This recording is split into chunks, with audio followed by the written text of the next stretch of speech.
Ya, selamat pagi semua. Terima kasih yang udah bergabung di webinar kita hari ini ya. Selamat pagi. Saya lihat antusiasnya lumayan cukup besar ya. Lumayan cukup besar ya. Mungkin ada beberapa nih saya lihat partisipan yang Bapak Ibu yang kemarin juga hadir nih di hari Jumat kemarin tanggal 8 ya. Karena kebetulan hari ini sebenarnya sesi lanjutan gitu ya. Cuma berhubung kemarin tanggal 8 itu waktunya terbatas, kemudian juga banyak masukan, kuotanya sangat terbatas, jadi banyak pertanyaan-pertanyaan yang belum terjawab gitu. Nah, hari ini saya akan coba untuk mengupas tuntas bagaimana Bu Tinting ini bisa berkarir di properti ya, seputar masalah listing, service klien maupun juga bagaimana branding. Nanti kita akan masuk ke situ semua. Sebelumnya saya informasikan dulu ke Bapak Ibu semua yang masih mau ada pertanyaan bisa langsung tulis di Q&A atau ke chatting ya. Nanti akan saya selingi, akan saya bacakan. Mudah-mudahan semuanya keburu. Oh, ada info ya. Soalnya kurang besar ya. Oke, saya ulangi lagi. Kalau Bapak Ibu masih ada pertanyaan, bisa langsung tulis saja di chat. Atau kalau misalnya room ini sudah penuh karena berkaca pada Zoom webinar sebelumnya penuh. Nah, kita hari ini ada live di YouTube streaming ya. Jadi ajak teman-teman atau rekan-rekan Bapak Ibu semua kita belajar bersama di webinar ini dari Bu Tingting. Bisa juga di live dari YouTube streamingnya Era Gading ya. Tinggal di searching aja di YouTube Era Gading, kita sudah live. Dan pertanyaannya bisa dikirimkan di chatting di webinar ini atau juga di nomor telepon 0812 9378 5000 di WhatsApp saja. Saya ulangi di 0812 937000. Kalau ada pertanyaan nanti akan saya tanyakan ke Bu Tingting ya. Kita pokoknya hari ini kita akan kupas tuntas Bu Tingting mengenai 3 topik tadi ya. Oke. Nah, di sini saya sapa dulu ya. Ternyata ada rekan-rekan dari Era juga banyak ya. Ada juga dari teman-teman dari luar ya, dari teman-teman dari Brighton juga, dari ternyata dari luar kota juga ada ya, Bu Cynthia Dewi dari Cikarang. Ya pasti nanti semakin berjalannya waktu masih banyak lagi yang bergabung ya. Kemarin juga begitu ya. Sekali lagi diajak Bapak Ibu teman-temannya rekan-rekannya semuanya bisa bergabung ya, kita semua bisa bergabung ke sini. Linknya udah di share di Facebook ya, mana ada linknya di share di Facebook juga. Facebooknya Bu Tingting ada di share, kita bisa langsung join atau di live YouTube ya sekali lagi. Oke. Nah, pertama-tama mungkin saya ulangi sedikit ya Bu Tingting ini ya. Bu Tingting ini seorang marketing yang luar biasa ya. Seumur-umur saya di properti ya. Terus terang saya di properti itu dari udah sekitar 6 tahun ya. Tapi kalau ada yang salah tolong dikoreksi ya, boleh di chat ya. Saya baru pertama kali melihat marketing yang bisa melakukan transaksi 200 sekali lagi ya, 235 transaksi ya di secondary. Nanti kita akan minta Bu Tinting jelaskan soal itu ya. 235 transaksi selama 5 tahun ya. Bu Tinting ini bergabung dari tahun 2016 sampai 2020 ya. Oke, jadi 235 transaksi per bulan Maret ya. Per bulan Maret 2020. Jadi kalau digabung di bulan April dan bulan Mei ini pasti lebih ya gitu. Nah, saya langsung tanyakan saja ya Bu Tinting ya. Mungkin Bu Tinting bisa menyapa dulu sebelumnya, kemudian menjelaskan, ini 235 transaksi ini transaksi apa Bu gitu loh. Ya, selamat siang semuanya, selamat pagi. Terima kasih buat hari ini webinar yang udah ikut. Kalau saya pribadi, selama saya join di Era, 235 transaksi itu transaksi sekunder. Jadi yang secondary ya? yang dalam arti yang udah jadi punya, dan sebagian besar landed. Gitu, Pak. Oh, sebagian besar landed ya. Nah, Bu, pertanyaannya adalah, berapa persen yang sewa atau jual beli gitu, Bu? Kalau sewa, saya dari awal emang saya lebih fokusin ke jual beli. Kalau transaksi saya untuk yang sewa kayaknya kurang dari 10% dari transaksi saya. Sekitar 5%-an dari 235 transaksi itu sewa, sisanya jual beli. Oke, jadi ini luar biasa sekali ya. Jadi kalau saya rangkum sedikit ya. 235 transaksi ini transaksinya sudah selesai gitu Bu ya. Berarti maksudnya bukan baru PPJB kemudian batal gitu, itu nggak dihitung ya. Iya, Jadi yang bukan udah, transaksi yang pastinya, kaleng-kalengan ini ya. iya, yang pastinya transaksi yang udah jadi cair jadi uang sih, Pak. Oke, Bapak Ibu ya saya ulang. Jadi Bu Tini ini selama 5 tahun 235 transaksi pure semuanya 100% di secondary dan 90% lebih ya itu ada di jual beli Ibu ya. Berarti jarang Bu Tini jarang main sewa-sewaan gitu ya. Iya, dari Oke, awal. nah kemudian 235 transaksi ini Bu Ting di area mana saja gitu? Karena banyak dari Bapak Ibu sekalian yang ada di sini tuh sebagian besar bahkannya itu di luar wilayah Kelapa Gading, bahkan di luar Jakarta gitu. Bisa dijelaskan Bu? Kalau transaksi saya emang kebanyakan rata-rata sih di Kelapa Gading semua karena saya lebih dari awal saya lebih fokus di familiar di daerah Kelapa Gading. Mungkin kalau beberapa kali ya ada di Sunter, Sunter dan sekitarnya pernah, tapi saya lebih fokusnya di Kelapa Gading sih. Oke Bu, kira-kira berapa persen dari seluruh transaksi Bu Tinting ini yang ada di Kelapa Gading gitu? Karena saya mau ada gambaran pasti, karena hari ini kita jurnal kan akan mengupas Bu Tinting gitu ya, sampai tidak ada rahasia lagi gitu, semuanya akan kita blow up gitu ya. Ini berapa persen yang pure di Kelapa Gading gitu Bu? Kira-kira aja dari 235 transaksi. Kalau berapa persen berapa ya? Yang pasti sih lebih dari 90% ya pasti di Kelapa Gading semua sih. Kalau ibaratnya yang lain itu ya ada sih, tapi Sunter sekitarnya, tapi jarang sih, nggak gitu banyak. Jarang ya, jadi mostly Kelapa Gading ya. Nah, mungkin Bu Tining bisa jelaskan sedikit ya ke Bapak Ibu semua yang ada di sini. Karena beberapa kali saya ikut sama Bu Tining sharing di luar kota dulu, sempat di Solo, di Surabaya juga. Semua bertanya, memang bisa transaksi sampai ratusan unit, Kelapa Gading itu sebesar apa gitu loh. Nah, mungkin Bu Tining bisa kasih gambaran sedikit gitu ya ke kita semua. Sebenarnya Kelapa Gading sebesar Mungkin apa kalau sih di Bu? daerah kan pikir, oh nih Jakarta besar ya, mungkin lokasinya besar, jadi untuk klien pun juga cukup banyak. Kalau mungkin bisa dijelasin kalau Kelapa Gading itu hanya terdiri dari satu kecamatan, itu dari 1.600 hektar.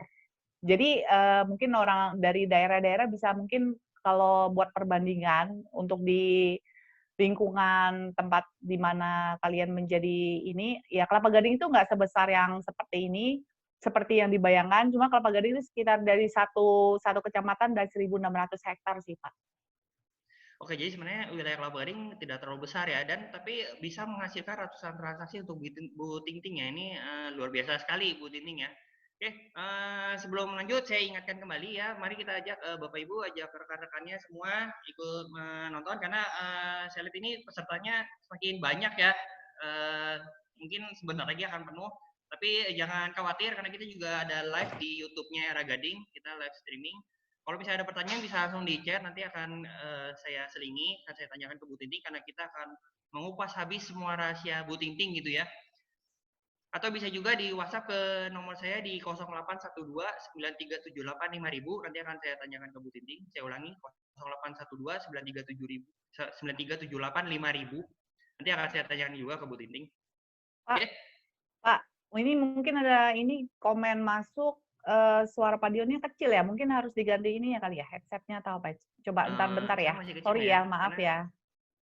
Terlalu kecil saya ini. udah saya dekatin sih mikrofonnya, harusnya sih udah lebih better ya. Bentar, sebentar. Oke.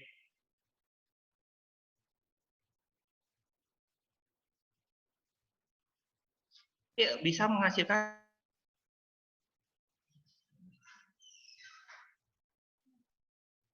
enggak sih, emang masih kecil. Kecil ya? Oke.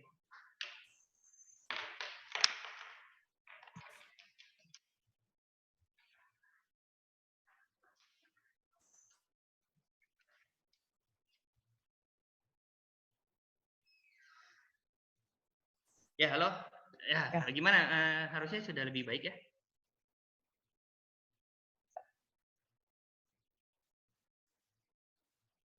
Suaranya nggak masuk ya? Suci, tolong dites suara saya masuk nggak? Masuk. Oke ya, lanjut lagi. Mohon maaf ya, tapi yang namanya webinar atau biasa Zoom meeting pasti ada kendala-kendala teknis. Saya mohon maaf atas ketidaknyamanannya ya. Nah, kita masuk ke topik pertama ya, mengenai listing ya. Karena dari webinar tanggal 8 Mei kemarin banyak pertanyaan mengenai listing yang belum sempat terjawab atau kurang dalam gitu ya.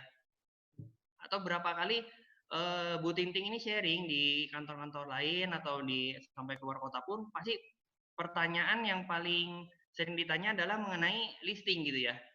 Oke Bu Tinting, mungkin bisa dijawab lebih banyak dengan kasus-kasus ya supaya lebih menarik ya. Sebenarnya Bu Tinting saya tahu per hari ini ya, itu listingannya saya tahu persis ya di kantor ini. Bu Tinting itu listingan ada 1460 ya per hari ini ya kalau nggak salah ya. Nah, gimana Bu caranya mendapatkan listing Bu ya? Mungkin bisa diceritakan pas pertama kali join 5 tahun lalu bagaimana, lalu sekarang bagaimana gitu, karena pasti berbeda. Itu pertama.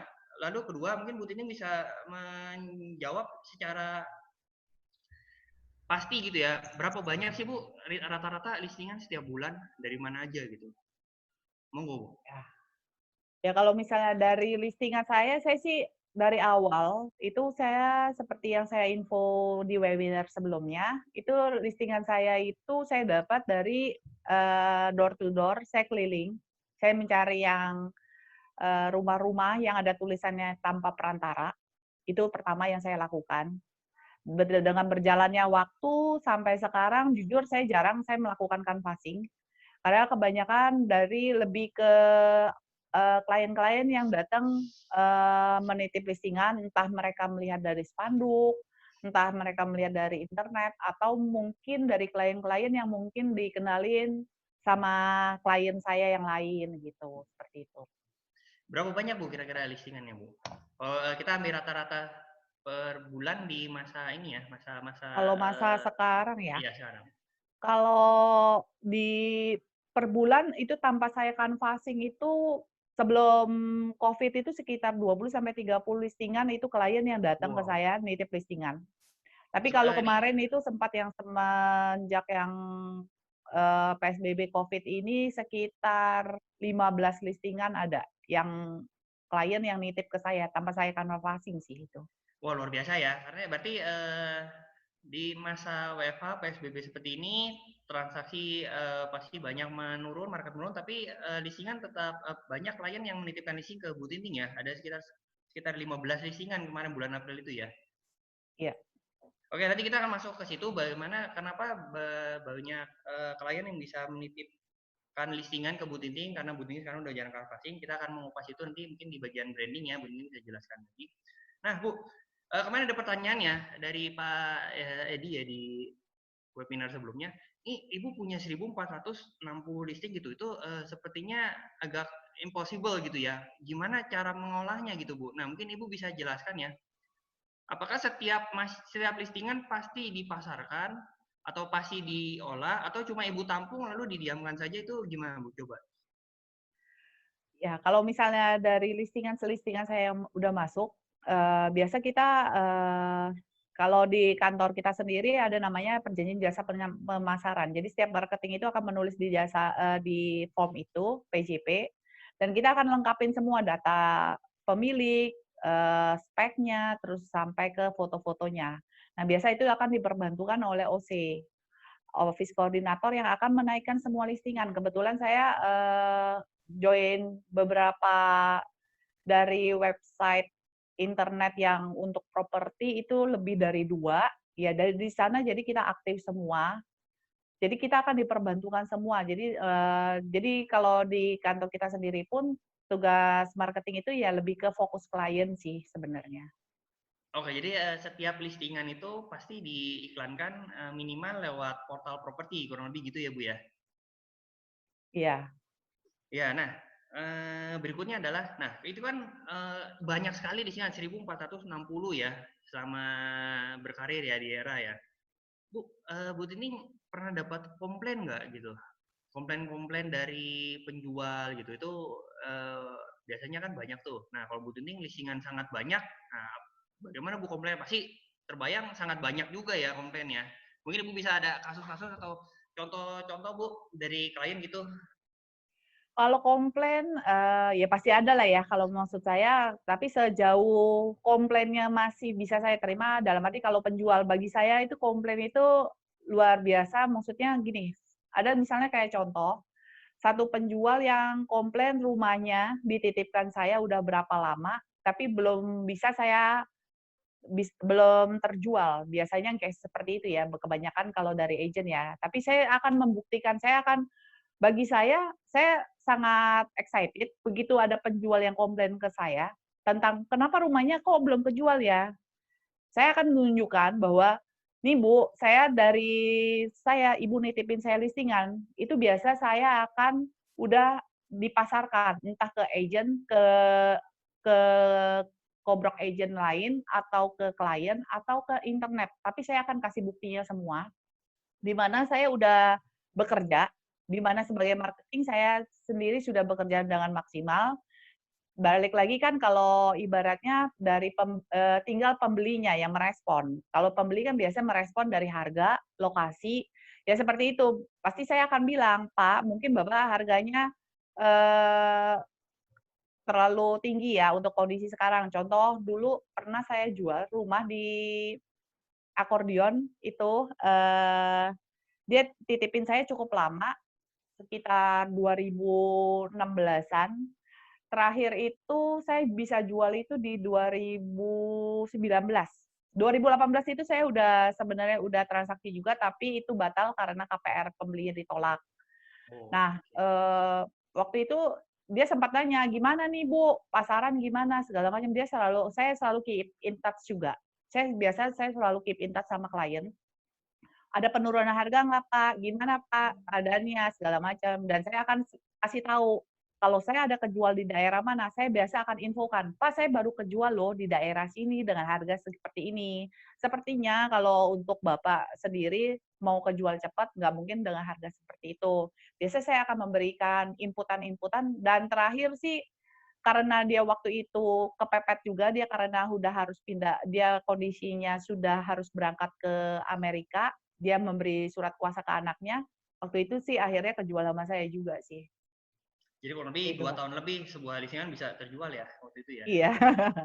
Tapi dalam waktu 2 tahun ini selalu ada konsisten untuk terus follow up gitu ya. Sempat transaksi Iya, tetap bangun batal. hubungan karena waktu awal dia nitipnya cukup tinggi dan bagi market, untuk di daerah sana kayaknya nggak masuk nih. Saya udah memberikan masukan dari awal, tapi tetap tidak diterima. Tapi pas karena saya yang sering menjaga hubungan sama dia, dari harga tertinggi pun sampai sekarang pun, ya tetap sih, Oke Bu, nah gitu. itu kan listingan yang cukup lama ya, 2 tahun gitu baru terjual gitu ya. Nah saya akan Iya. masuk ke beberapa pertanyaan yang ini ya, dititipkan juga ya kemarin ya, masih soal listingan. Ada pertanyaan berapa lama sebuah listing itu bisa terjual. Nah itu kan kasus yang barusan yang lama ya. Nah Ibu, Bu Tini mungkin bisa share ya, listingan Bu Tinting yang paling cepat yang pernah Ibu jual gitu, yang pernah langsung deal gitu, itu ada berapa lama Bu waktunya Bu yang paling cepat gitu?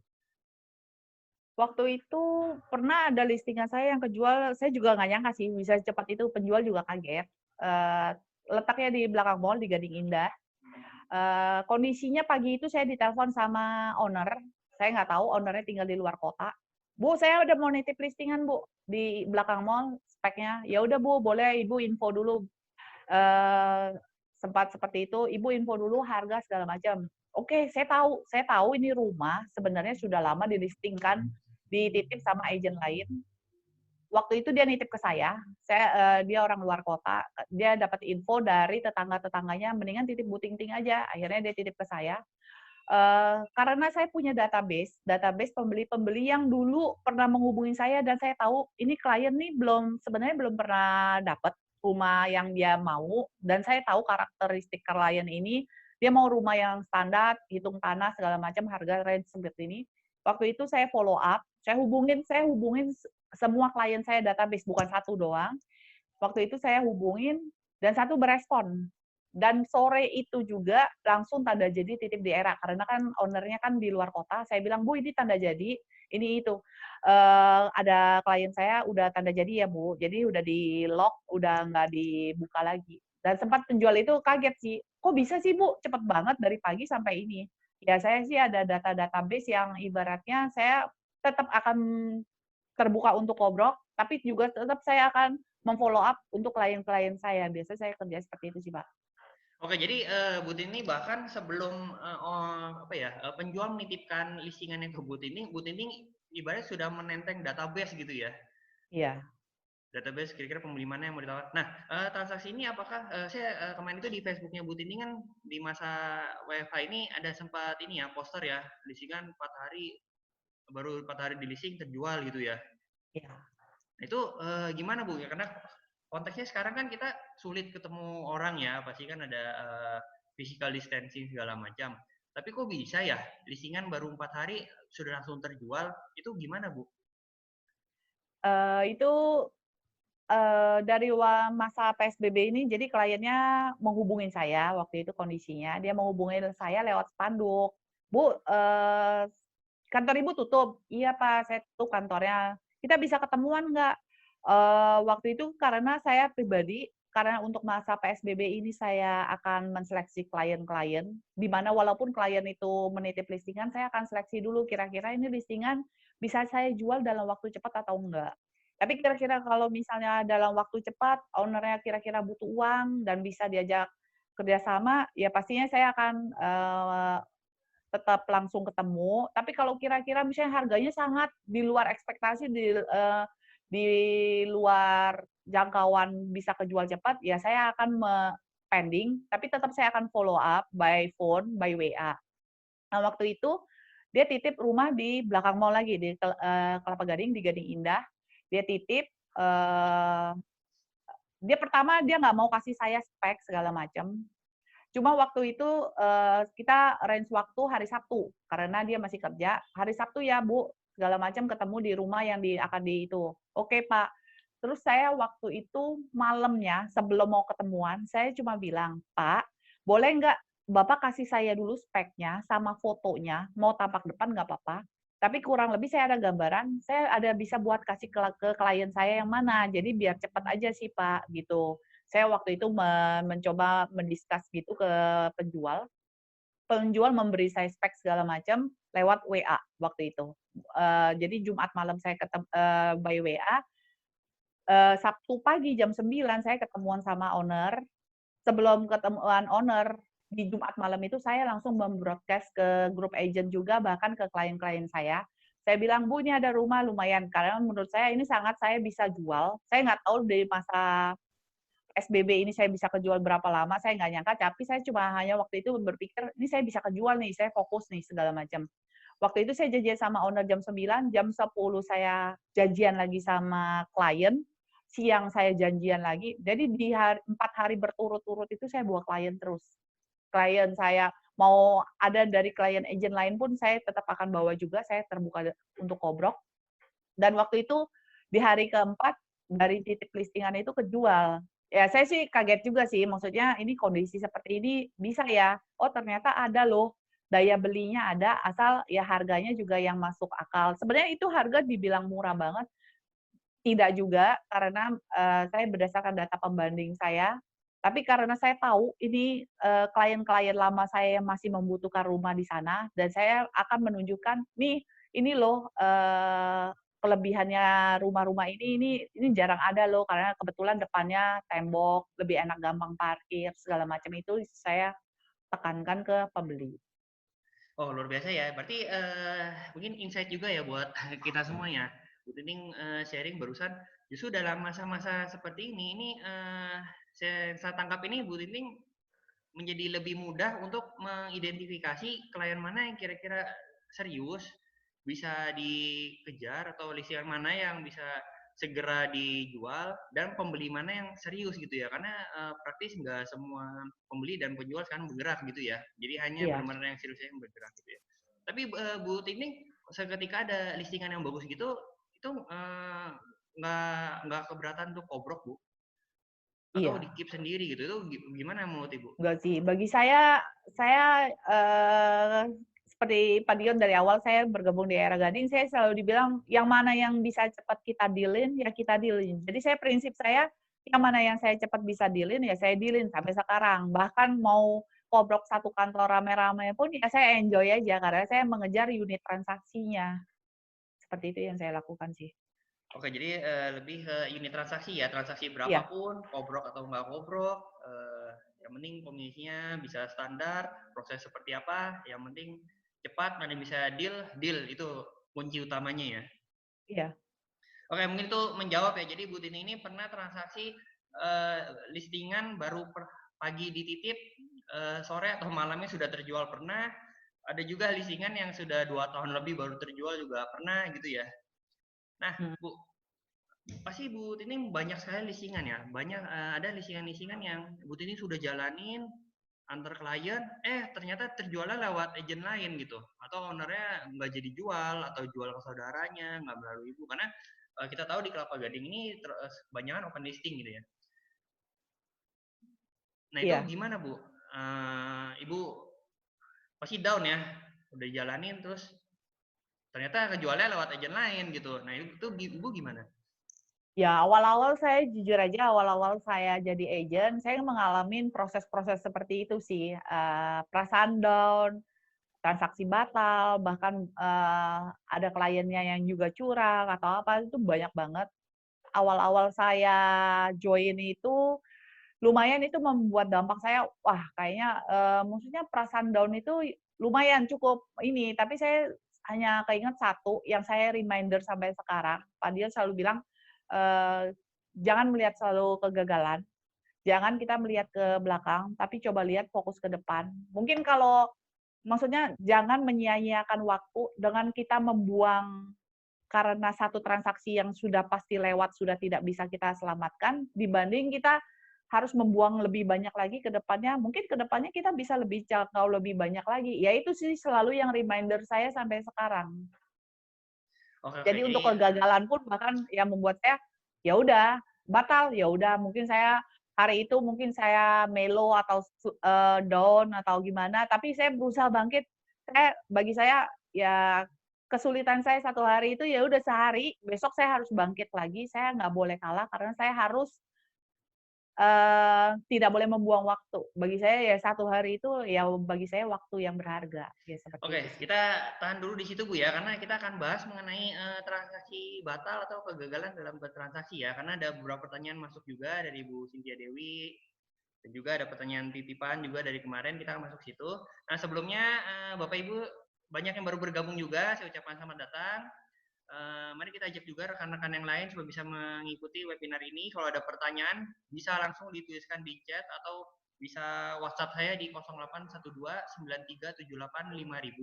Saya ulangi di 081293785000 karena ada peserta juga yang tidak nonton dari webinar ini ya, tapi karena kita live di YouTube dan sekarang kita udah live di Facebook juga, begitu ya.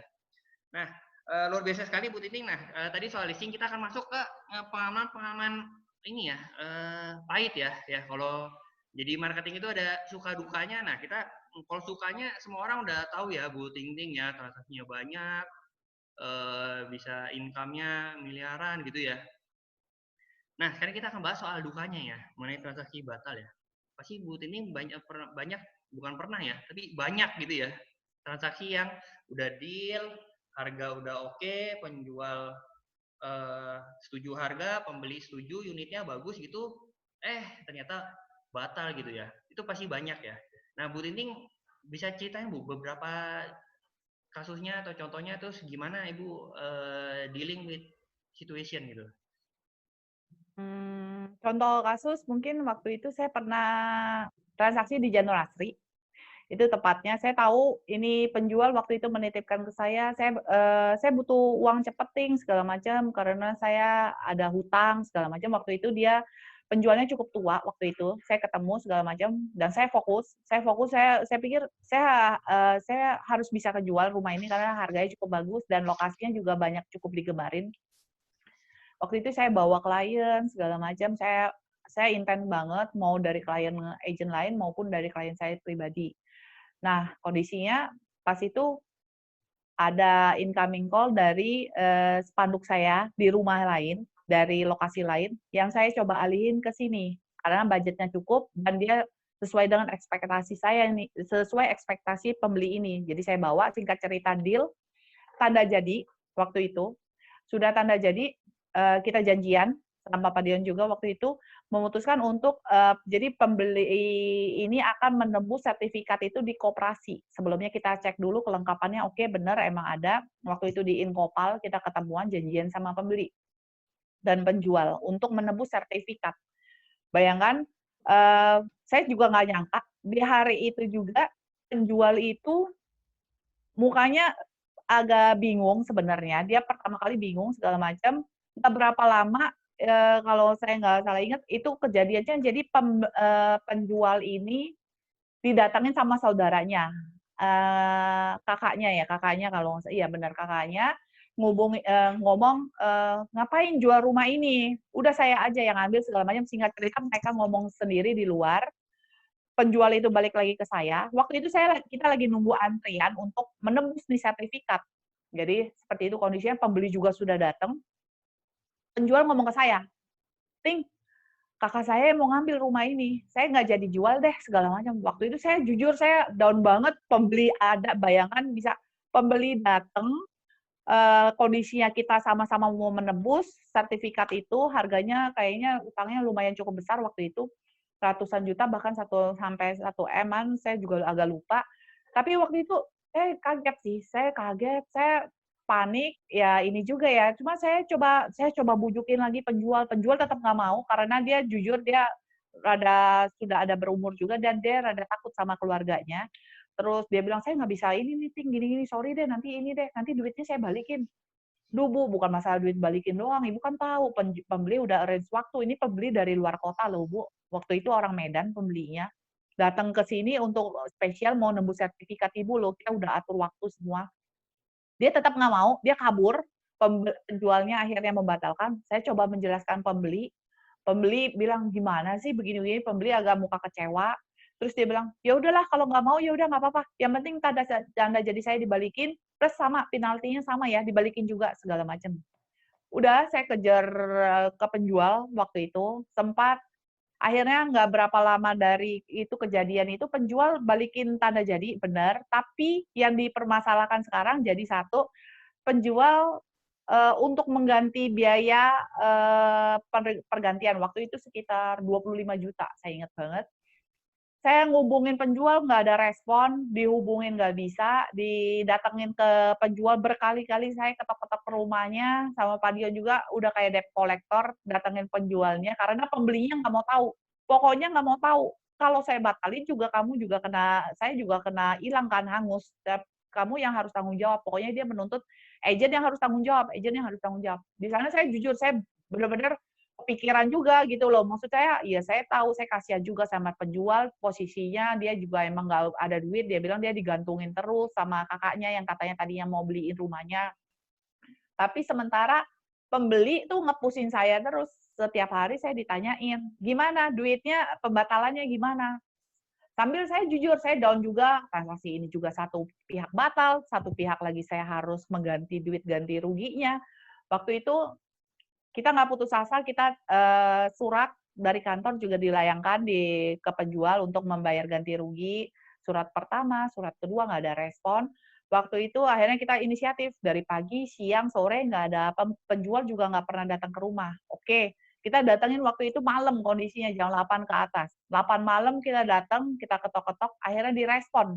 Penjualnya datang, keluar, singkat cerita, dari kita yang ya kita ngomong baik-baik, akhirnya kita coba ngomong, "Bu, ini Ibu harus ini, nggak bisa ini, soalnya kan Ibu yang mau batalin, bukan dari sisi penjual atau pembeli.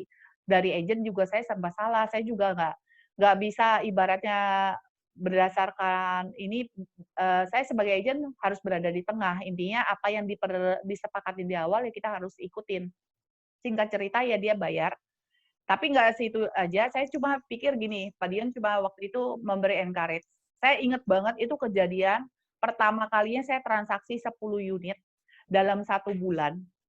Di masa-masa itu, tapi dari 10 unit, 6 transaksi saya yang PPJB udah jadi PPJB itu cancel semua, batal. Itu saya luar biasa, saya down banget berhari-hari, saya menanganin perasaan down saya waktu itu luar biasa, cukup lama.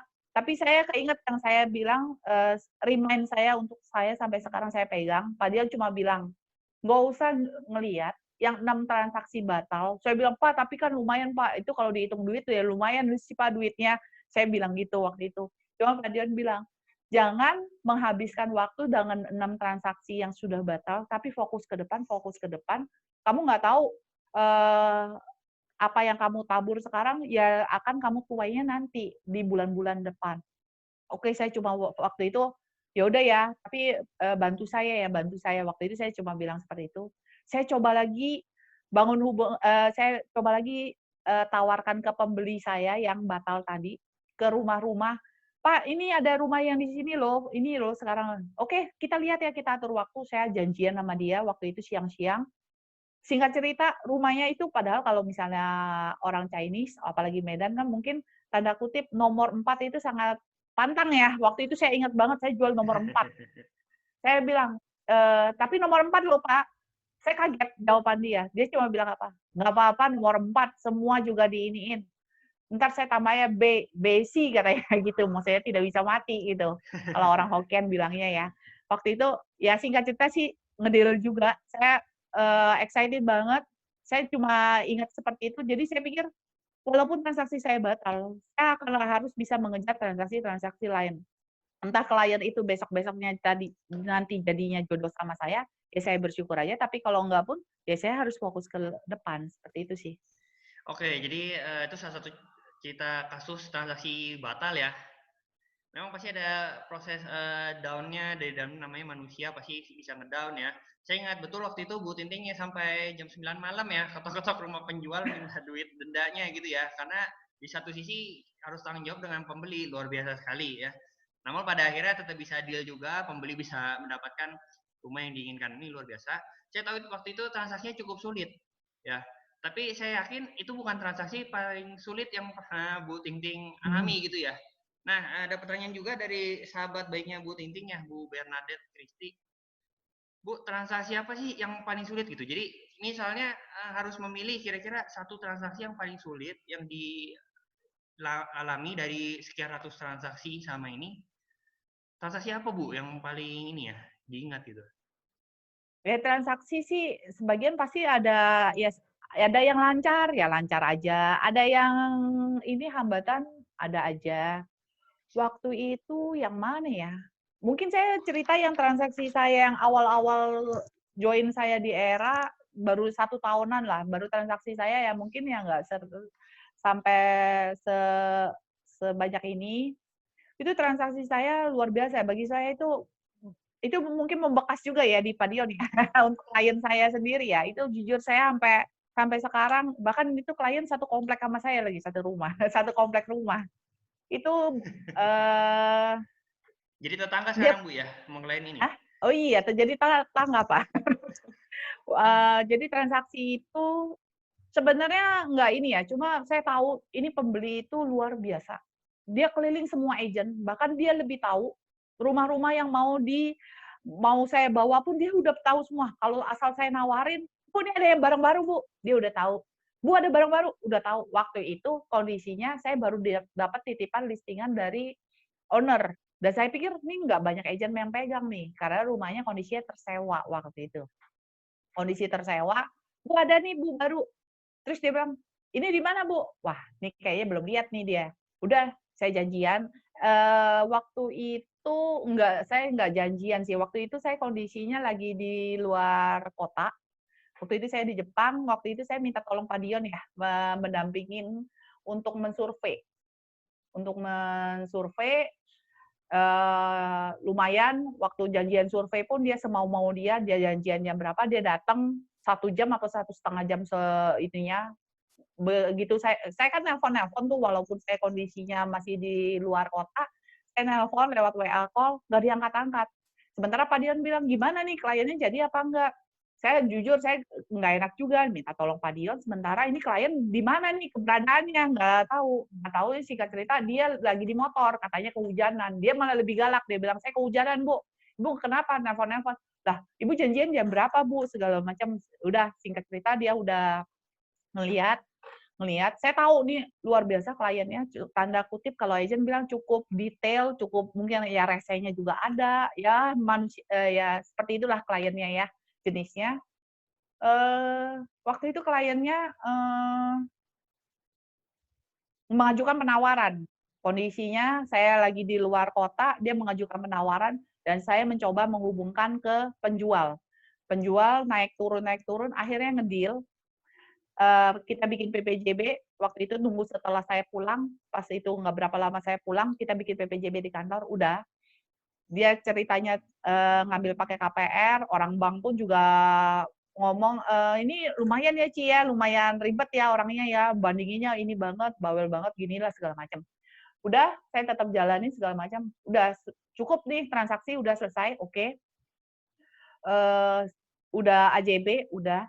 Karena rumah ini kondisinya tersewa, jadi serah terimanya itu kita kasih waktu untuk penyewanya keluar itu, jadi dikasih waktu sama penjual itu 1 bulan apa 1,5 bulanan.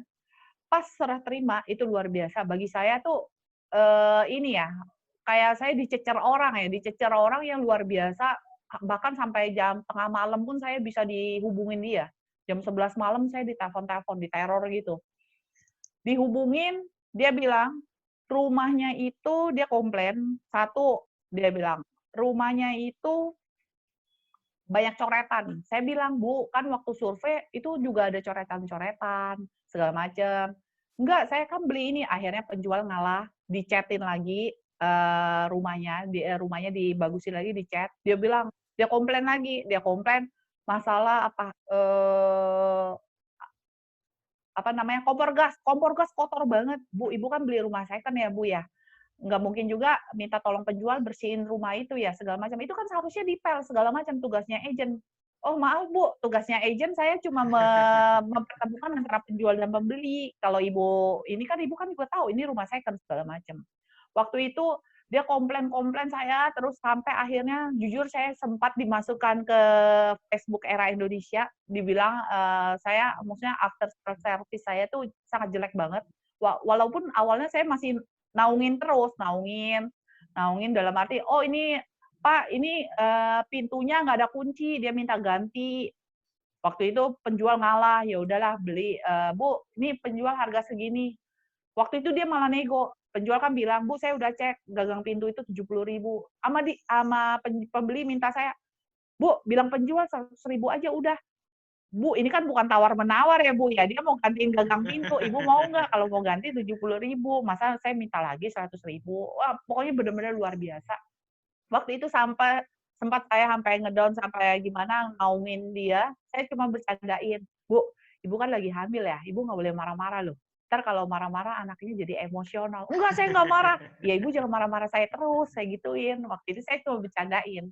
Tapi luar biasa bagi saya itu, di awal-awal saya join di Era, saya menghadapi ini satu klien kok luar biasa ya, kok luar biasa nyecer orang, luar biasa nggak bersyukur aja, penjual udah naungin dia terus sampai ganti pintu pun diganti semua. Tapi tetap itu membuat saya jujur membuat saya, "Kok gini amat, kerjaan agent kok kayaknya dikecewain banget ya, ibaratnya direndahin banget sih, dimarah-marah, diiniin segala macam, kok saya udah melakukan yang terbaik loh. Saya udah ini, saya udah ikutin semua, saya udah coba mempertemukan ke penjual." Terakhir saya bilang, "Oke, kalau Ibu masih bermasalah, kita coba ketemuan di kantor Era untuk sama penjual." Saya gituin, waktu serah terima itu, Pak. Tapi dia kagak mau, dia nggak mau, akhirnya tapi ya dia kok singkat cerita dia komplain di Era Indonesia seperti itu loh, "Oh ini after sales saya udah kasih buktinya nih, saya udah kasih solusi untuk kita ketemuan lagi, tapi Ibu nggak mau, ya udah." Seperti itu. Oke Bu Tining, luar biasa ya. Sepertinya Bu Tining dengan transaksi 200 lebih pasti sudah kenyang juga ya di mana-mana klien ya. Nanti kita akan ke situ lagi. Ini ada banyak pertanyaan lagi masuk. Nanti akan saya coba lemparkan ke Bu Tining. Ada yang beberapa yang sudah yang sedang kita bahas, ada juga yang hal lain. Ya, tapi kita masih bahas mengenai service klien dan transaksi ya. Oke, baik lagi Bu.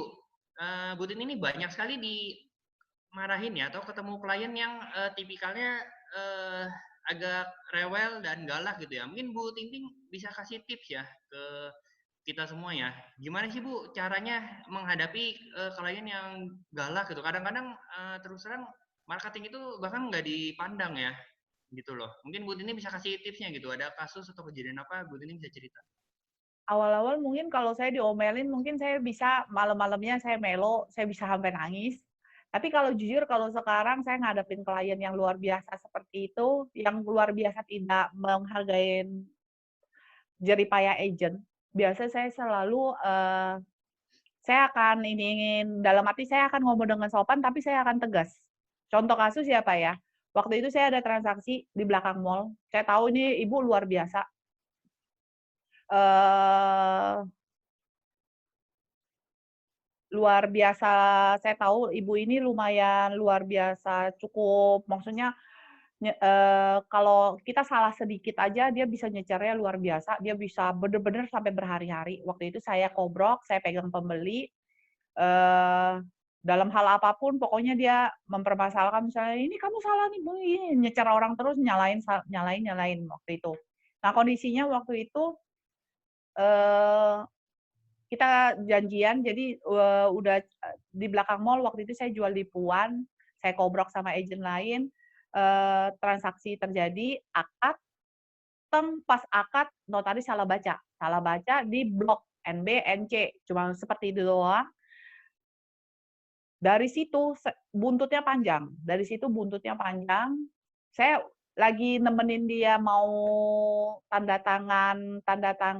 mau temenin dia, untuk pembelinya ke bank pun waktu itu kondisinya, dia udah ngejarin saya terus, ngecerin saya, "Kamu sih kenalin saya sama notaris begitu, itu fatal loh Ting, gini-gini." "Bu, tadi kan sudah dibacain, terus direvisi juga, segala macam." "Ya udahlah Bu," saya bilang gitu, awalnya seperti itu.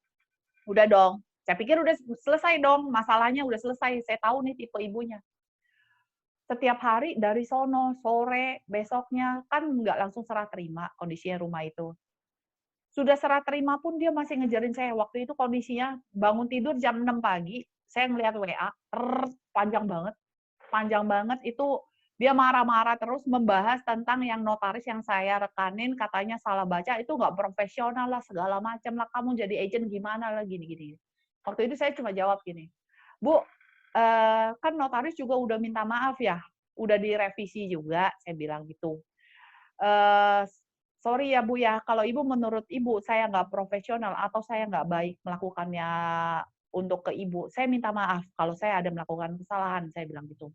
"Tapi coba Ibu ini ya," saya sampai gitu, saya waktu itu saya negur dengan tegas, saya bilang, jam 6 pagi bayangan dapat omelan seperti itu, saya cuma bilang, "Tapi coba Ibu ini ya, Ibu juga kan bukan orang yang sempurna, bukan seorang yang nggak pernah berbuat salah." Waktu itu saya benar saya WA seperti itu. "Coba Ibu, untuk Ibu memaafkan orang yang udah, salah dan ibaratnya itu kan bukan fatal banget Bu, ibaratnya itu udah diperbaikin juga dan itu udah kejadian yang kemarin-kemarin," gitu loh.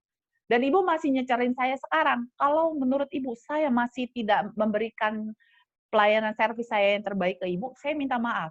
Tapi tolong Ibu jangan seperti ini gitu loh. Akhirnya besok-besok dia udah berhenti, nggak ngomong itu lagi. Bagi saya, kadang kita jadi agent, eee, banyak ya, pasti banyak yang seperti itu yang berlaku seenaknya ke agent, seenaknya mungkin ada yang baik ya baik banget, tapi kalau yang enggak, yang seenaknya nggak menghargai agent itu juga banyak, yang nyalain agent juga banyak. Mungkin di awal-awal, mungkin saya akan biasa saya cuma minta maaf, tapi kalau bagi saya sekarang, saya udah minta maaf, saya udah berkali-kali ini, dia masih nyecer saya akan tegur langsung, tapi tegurnya saya tetap ini, ibaratnya, "Ibu coba belajar tolong memaafkan." Dan Ibu juga bukan seorang yang sempurna, yang tidak pernah salah, coba belajar maafin orang. Saya seperti itu. Yang akhirnya dia berhenti sih, nggak nyecer saya terus berhari-hari. Oh. Ya memang Bu Tini luar biasa ya. Jadi sebagai marketing tuh kita jangan ya apa jangan mau terima-terima aja gitu ya kalau klien marah atau apa, tapi kita juga punya ketegasan, punya pride juga jangan supaya nggak sembarangan orang injak-injak profesi kita sebagai marketing gitu ya. Ini luar biasa Ya. sekali Bu Tinting. Banyak pertanyaan yang masuk, saya akan coba selingi ya, tapi mohon maaf mungkin nggak semuanya bisa ditanyakan ya. Oke. Ini ada pertanyaan dari Bu Meliana ya. Bu, boleh tahu mulai jualan di properti bisa langsung jualan atau nunggu berapa bulan bisa jualan nih? Langsung saya jawab aja biar cepet ya. Di bulan pertama Bu Tinting join dia langsung jualan. Bulan kedua juga dia jualan. Bulan seterusnya dia jualan. Oke, sekarang saya bulan dia pasti jualan. Eh, rasanya saya lupa ya. Bu Tinting pernah nggak Bu 1 bulan nggak jualan? Saya lupa tahun berapa. Kayaknya udah nggak pernah ya. Pasti ada transaksi ya setiap bulan ya. Nggak ada. Ya, ya, jadi dari pertama kali join 2016, nah tapi 2017, 18, 19 sampai sekarang 20 belum pernah satu kali pun Bu Tinting nggak jualan sama sekali dalam 1 bulan gitu. Jadi dia selalu jualan ya. Kalau awalnya ya dia bulan pertama langsung jualan, bulan kedua jualan, ya mungkin bulan ketiga enggak, tapi bulan keempat dia langsung jualan, jualan, jualan. Oke, itu mungkin cukup menjawab. Ya, luar biasa sekali Bu Tinting, pengalamannya banyak ya. Tidak terasa udah hampir 1 jam ya. Rencananya kita memang webinar ini cuma 1 jam karena mau menjawab pertanyaan aja. Tapi sepertinya masih banyak yang belum terjawab. Jadi kita mundur sedikit. Waktunya nggak apa-apa Bu Tinting ya. Nah, setelah servis klien dan transaksi ya. Nah, kita akan tanyakan ya mengenai oh ini ada pertanyaannya dari Pak Rangga ya. Halo Bu Tining, sharing aktivitas apa? Oh ya oke. Jadi ini lebih apa sih yang Ibu lakukan sehari-hari gitu dari bangun tidur sampai tidur lagi? Ya ya. Jadi keseharian setiap hari Ibu tuh apa gitu? Ini pertanyaan sebenarnya sering ditanya juga ya Bu Tining ya. Mungkin Bu Tining ingat ya berapa kali sharing pasti ditanya juga. Bu Tining jadwalnya seperti apa sih? Kegiatannya apa sih?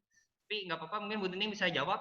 Nah tapi tolong dibedain aktivitas dulu pertama kali join sama aktivitas yang sekarang ya karena 180 derajat berbeda ya. Oke, silakan Bu.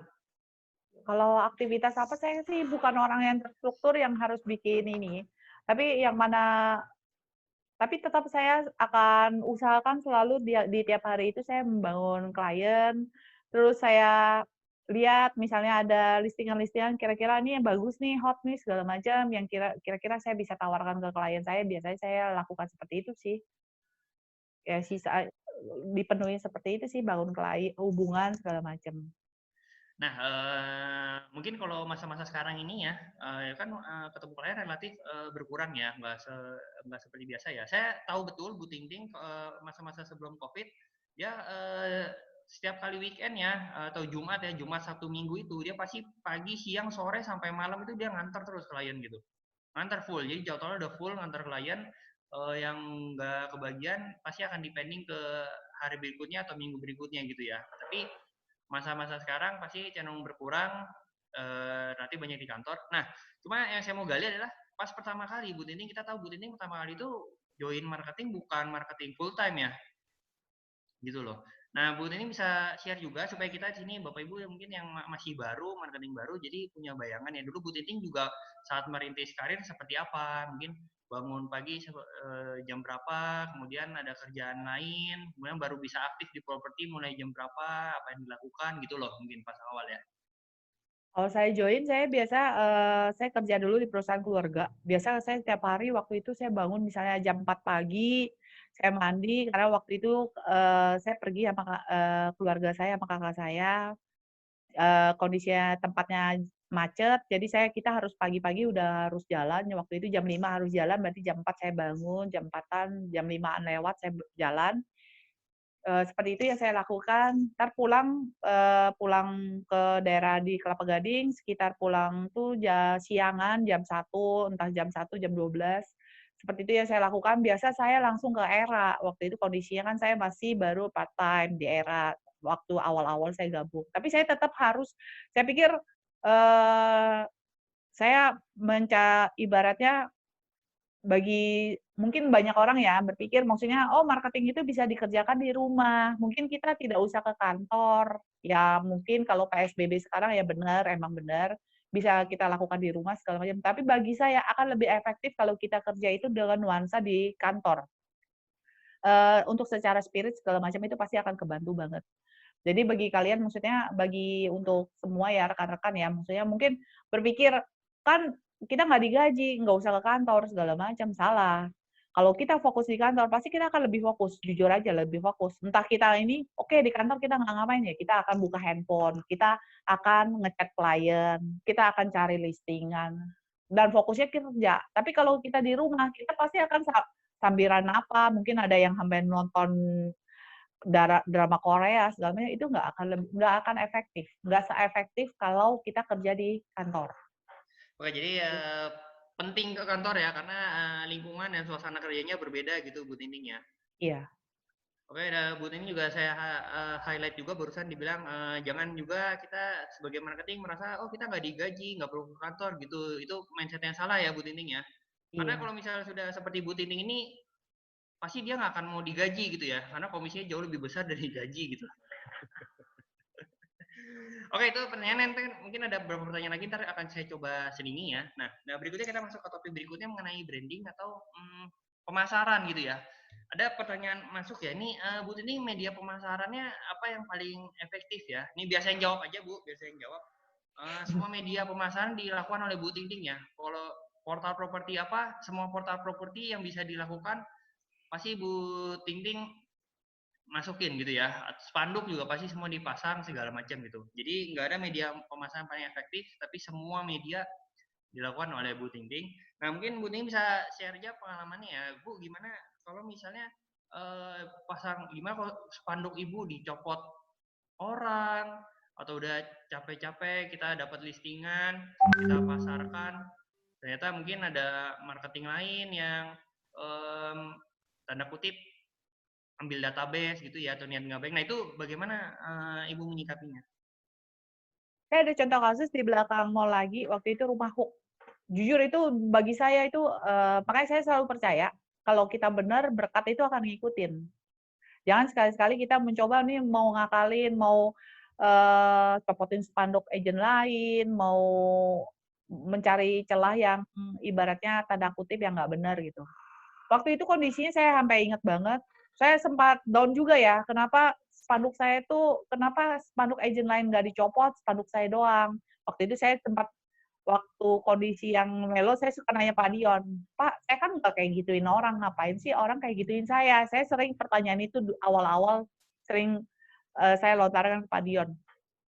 Saya ingat kondisi rumahnya di Hook, kliennya nitip listingan ke beberapa agent, saya waktu itu kondisinya ngantar ke rumah lain, saya lihat spanduk saya dirobekin, dibuang begitu aja, saya kaget sih. Terus kata Pak Dion, "Ngapain dipikirin seperti itu, pasang lagi aja." Teman-teman tahu kondisinya sehari, sebelum dicopotin itu plang, ada klien menelpon saya. Jadi saya tahu kemarin itu klien saya baru fotoin kasih saya, masih ada plang itu. Besoknya saya ke sana, plang itu udah copot dalam kondisi robek-robek. Klien itu nelpon, singkat cerita, saya bilang, "Coba aja Pak penawaran segala macam." Singkat cerita ngedeal, saya sampai bilang ke Pak Dion, "Pak, tuh yang namanya rezeki nggak kemana ya kalau bener ya. Mau kita dijahatin orang, mau kita digimanain orang ya ibaratnya, ya kalau Tuhan udah nentuin rezeki kita segitu, ya rezeki kita segitu aja ya." Saya sampai sangat bener-bener waktu itu sampai membekas di saya, iya ya, mau spanduk saya dicopotin gimana, kalau emang Tuhan udah kasih, sehari sebelumnya ada hot buyer yang menawar listingan itu dan listingan itu jadi sama saya. Bahkan saya listing selling. Seperti itu loh. Kayaknya jadi, untuk teman-teman mungkin saya nggak tahu nih kondisinya semuanya.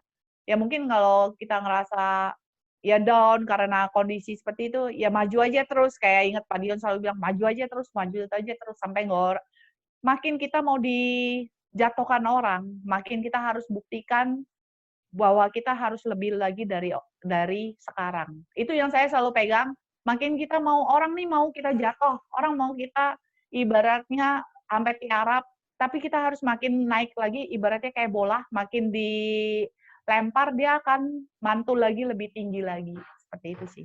Luar biasa Bu Tinting ya, semakin dijatuhkan akan terbang semakin tinggi ya. Luar biasa sekali Iya. karena saya tahu persis ya, ribuan spanduk yang dipasang oleh Bu Tinting nggak pernah sekalipun Bu Tinting nyopotin atau dari orang kantor nyopotin spanduk orang lain ya. Tapi ya rezeki nggak kemana gitu ya. Nah Bu Tinting, waktunya memang agak molor tapi nggak apa-apa ya, sepertinya makin seru ya. Saya akan kupas lebih dalam lagi ya. Ini ada satu poin yang saya mau tanyakan karena ini salah satu kunci juga ya.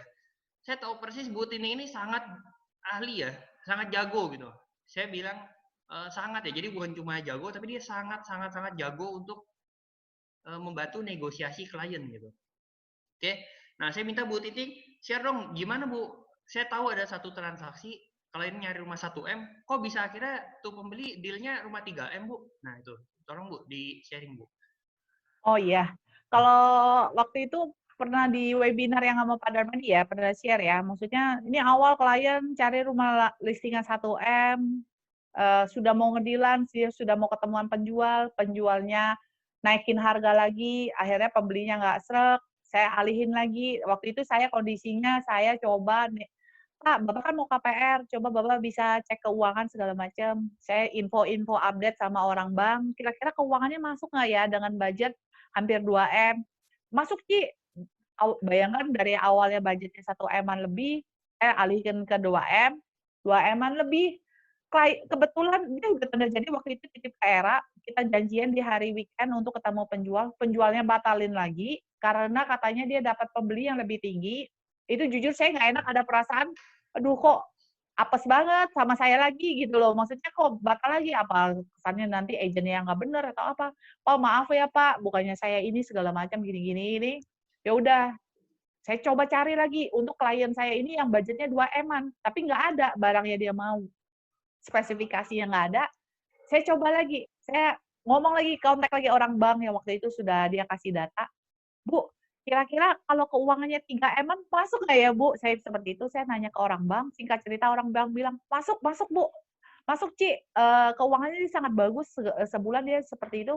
Akhirnya saya waktu itu, saya memberanikan diri, "Pak, saya sih nggak enak ya, Pak, saya nawarin Bapak lagi ya, ini rumah 3M-an sih, Pak," saya bilang gitu. "Ya, coba-coba aja, Pak, siapa tahu, cocok," saya bilang gitu. Maksudnya Bapak survei-survei aja. Waktu itu dia bercanda, "Bu Tinding, kalau saya kali ini nggak jadi, ntar Bu Tinding nawarin saya yang 5M lagi." Saya bilang, "Nggak apa-apa, Pak, diaminkan. Berarti kalau Bapak ambil 5M, berarti kan Bapak mampu secara keuangan." Saya waktu itu bercanda. "Oh, iya iya, Bu, mampu ya?" Iya, waktu itu ya saya nggak kalah patah semangat, saya nggak ngedown, transaksi pertama nggak jadi, kedua nggak jadi, karena penjualnya loh, penjualnya nggak jadi, yang ketiga saya cariin dia barang lagi, saya pepetin terus, saya cari barang yang sesuai dengan spesifikasi dia mau, dan akhirnya bisa ngedeal sih, seperti itu. Luar luar biasa ya. Jadi karena 2 kali mau deal ternyata batal, malah bisa deal lebih besar lagi gitu ya. Ini Iya, butuh mental yang kuat ya dan cukup cerdik ya koordinasinya sama orang bank ya, luar biasa sekali Bu Timing ya. Oke Bu, iya. sebelum masuk ke beberapa pertanyaan terakhir ya, saya mau info saja. Nah, mungkin semua pertanyaan tidak bisa dijawab atau belum bisa dijelaskan oleh Bu Timing ya. Namun Bu Timing ini sedang menulis sebuah buku ya dengan tim penulis ya, ada Bu Susi, Bu Dewi juga, untuk menulis sebuah buku. Ini Suci bisa tampilkan covernya. Nah, kita mau bahas dulu ya, mau menunjukkan dulu bukunya sebelum kita bahas ke pertanyaan-pertanyaan terakhir. Nah, buku ini saya sudah baca draftnya ya, mungkin di sekitar 60 atau 70% ya. Itu isinya sangat sangat apa ya, sangat bagus, sangat mendalam. Kita tahu siapa Bu Tingting dan bagaimana dia bisa menjual, banyak kasus-kasus transaksi juga. Nah, mungkin Bu Tingting bisa jelaskan sedikit Bu tentang buku ini. Iya. Jadi buku ini sebenarnya kayak bacaan ringan, mungkin bacaan ringan di mana, kisah hidup saya, bagaimana saya, bergabung di dunia properti yang awalnya saya tidak pernah menjalani dunia properti sama sekali. Ibaratnya mungkin kalau teman-teman yang masih baru, mungkin bisa nggak ya saya melakukan seperti ini? Ya, waktu itu saya juga pertanyaan itu timbul di diri saya, bisa nggak ya saya jalanin? Cuma saya pikir gini loh, kalau orang bisa berhasil, kenapa saya enggak? Saya cuma patokan itu aja, asal kita punya kemauan, ya semua tuh akan ada jalannya, seperti itu. Waktu itu, ya buku-buku ini ya berisi tentang flashback hidup saya, bagaimana transaksi-transaksi saya juga pernah menjual rumah artis yang sekarang kondisinya masih di penjara, Saiful Jamil. Itu awal saya join di Era, baru sekitar 2, 3 bulanan, saya ngejual, itu database-nya saya dapat dari mana, itu ada semua. Nanti mungkin dari teman-teman yang mungkin mau coba, kita sama-sama belajar ya, maksud saya ini saya cuma hanya sharing kisah hidup saya bagaimana perjalanan saya di dunia properti ya khususnya ya, karena saya di ini, ya seperti itu sih, Pak. Oke, jadi masih banyak rahasia Bu Tini yang sebenarnya belum bisa terkuak, tapi ada di dalam buku ini gitu ya? Iya. Oke, makasih Bu Tinting. Banyak juga sebenarnya beberapa kali sudah pernah diposting oleh Bu Tinting ya, cover buku ini ya. Tapi bukunya belum launching ya, masih beberapa bulan ke depan. Ya, semoga secepatnya bisa launching. Nah, banyak yang mau pesan ya karena bukunya belum launching, jadi belum bisa gitu ya. Jadi kalau mau bisa kontak Bu Tinting dulu, nanti akan dikabarin begitu sudah keluar. Di nomor teleponnya berapa Bu Tinting? Nomor telepon saya di 0813 8035 7741. Oke, 0813 8035 8035 7741. 7741. Oke, ini nanti untuk buku ya, karena dalam buku tersebut banyak sekali rahasia-rahasia bagaimana kekuatan mental dan karakter dari seorang Ting Ting itu bisa membuat dia transaksi ratusan unit di wilayah Kelapa Gading yang relatif kecil gitu ya. Oke, makasih Vicky, bisa di-close. Oke, kita lanjut ke pertanyaan terakhir ya mengenai branding ya. Bu Tinting, saya lihat itu di Facebooknya Bu Tinting itu kemarin sempat sempat mengupload poster ya, 92 transaksi di tahun 2019 gitu ya. Itu luar biasa sekali dan poster itu mirip seperti yang ada di belakang kepala Bu Ting Ting sekarang gitu ya. Yang ini ya. Iya, sebenarnya itu apa sih Bu? Itu branding macam apa gitu Bu ya? Kok sepertinya agak unik ya, kok di belakang kepala ada poster gitu. Itu buat apa? Karena setiap kali webinar atau Zoom meeting dengan Bu Ting Ting, karena poster itu selalu muncul gitu, karena selalu di belakang kepala gitu ya. Bisa dijelaskan Bu? Ya, jadi saya sendiri kan dari awal bahkan sampai sekarang saya tergabung di kantor ERA. Saya bersyukur saya punya branding kantor, saya ikut brand yang cukup benar-benar membangun saya dari awal sampai sekarang. Saya gabung di ERA Avenger, di mana Pak Darmadi sebagai ininya. Waktu itu kita ditanya di awal tahun, target kita apa, berapa ini. Waktu itu saya hanya tulis saya mau closing 120 unit di awal 2019. Di awal 2019 saya tulis, oke waktu itu di sebuah tim Era Venture kan dibikinin seperti ini, jadi untuk setiap transaksi-transaksi yang udah jadi uang, ya biasa dari OC kantor kan dia tahu nih, ini oke udah cair, dia akan cap semua. Itu jujur sebagai reminder saya. Kadang-kadang kita kan lupa, kita nggak tahu target kita sampai berapa sih, apalagi berapa unit, boro-boro kita mau ngitungin tiap Betul, bulan yang betul. udah jadi uang. Tapi dengan seperti ini, saya jujur saya bersyukur ketika saya saya ke kantor, saya duduk, saya tahu, nih bulan Desember waktu itu saya sampai saya bilang ke Pak Dian, ke admin, waduh saya masih mau ngejar berapa lama lagi nih, saya tinggal berapa lama lagi nih. Saya akan melihat dengan cap-cap yang udah di-stempel yang udah jadi uang itu berapa unit transaksi. Jadi itu yang akan menjadi remind saya sampai sekarang. Bahkan di 2020 saya tetap punya target karena kemarin tahun 2019 saya hanya mencapai di 92. Tahun ini pun saya tetap target saya 120. Ya saya nggak tahu akhirnya seperti apa ini karena tiba-tiba ada musibah, ada bencana seperti ini. Ya tapi saya cuma bertekad satu, saya akan berjuang sampai akhir, saya nggak tahu hasilnya apa. Mau saya mundur dibanding kemarin, ya itu saya harus terima, ya karena kondisi, bukan karena kemauan saya juga, tapi saya pikir ya saya harus lebih berjuang aja dan bersyukur aja entah hasilnya apa. Wah, luar biasa karena mindset-nya selalu ke depan gitu ya Bu ya. Iya. Kenapa mindset selalu ke depan? Karena di belakang kepala selalu diingatkan, oh target, target, target. Jadi mau nggak mau maju ke depan gitu Bu ya. Oke Bu, nah soal branding ya mungkin beririsan dengan pertanyaan yang awal tadi ya mengenai Ibu dapat banyak listing ya. Mungkin Ibu bisa jelaskan ya. Kenapa ya, apa hasilnya dari Ibu branding poster segala macam. Saya lihat Bu Tini itu sangat aktif ya di Facebook, di status WhatsApp gitu ya. Nah, apa sih Bu hasilnya dari branding itu dari prestasi Ibu, dari kantor, segala macam, video gitu. Apa yang Bu bisa share gitu? Kenapa penting gitu?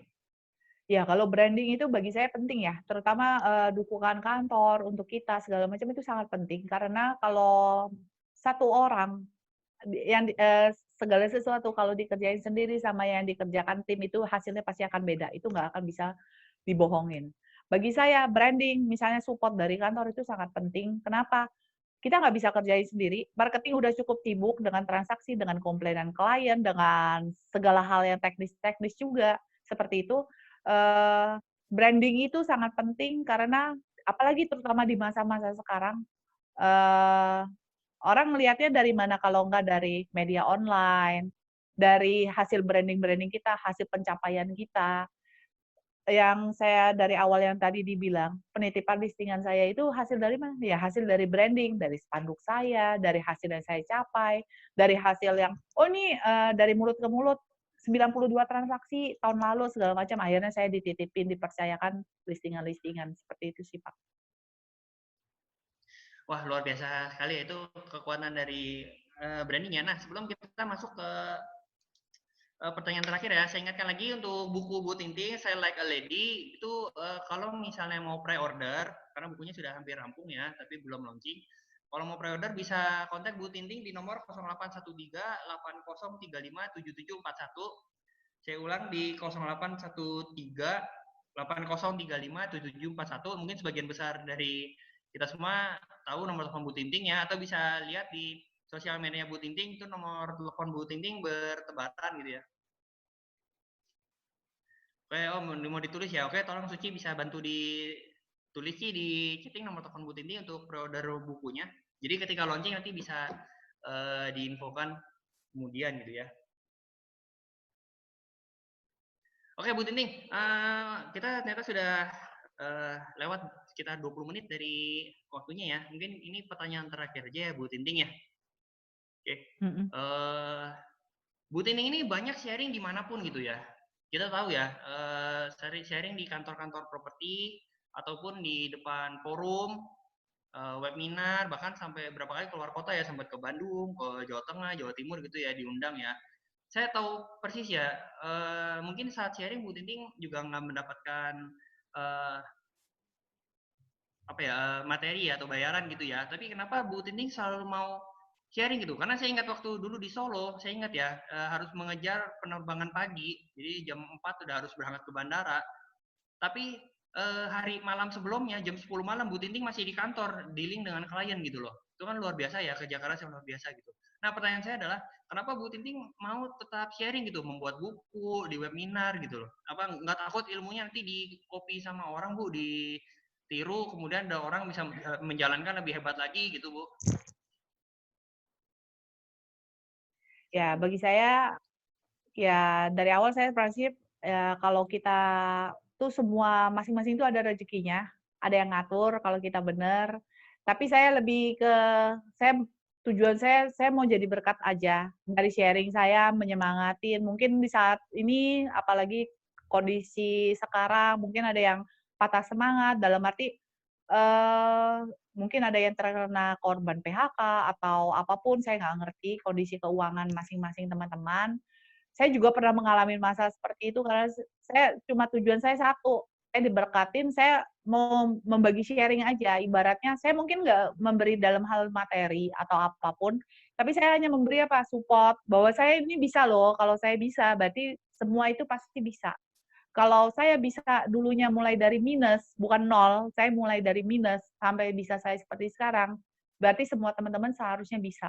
Asal ada kemauan aja dan jalanin yang benar, punyain semangat, tekun, ya jangan putus asa, kalahkan punyain mindset yang positif, selalu kita ya semuanya pasti bisa sih, Pak, gitu aja. Oke, luar biasa sekali Bu Tinting ya. Mungkin kalau mau tahu Bu Tinting bagaimana dulu jadi minus hingga sekarang seperti ini dikenal banyak orang ya.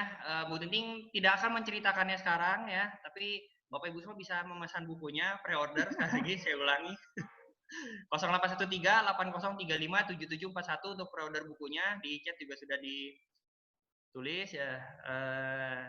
Oke, demikianlah sesi tanya jawab hari ini. Terima kasih untuk semua Bapak Ibu yang menyaksikan webinar hari ini. Semoga banyak Bu insight-insight Andri yang ya. bisa pelajari untuk kita semua bersama.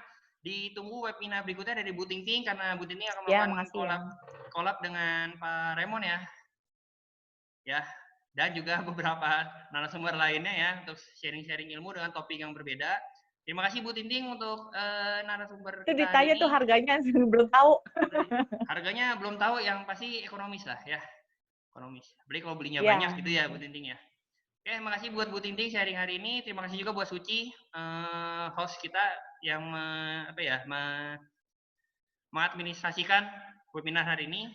Sampai jumpa di lain kesempatan. Terima kasih untuk semuanya. Ya, thank you. Bye.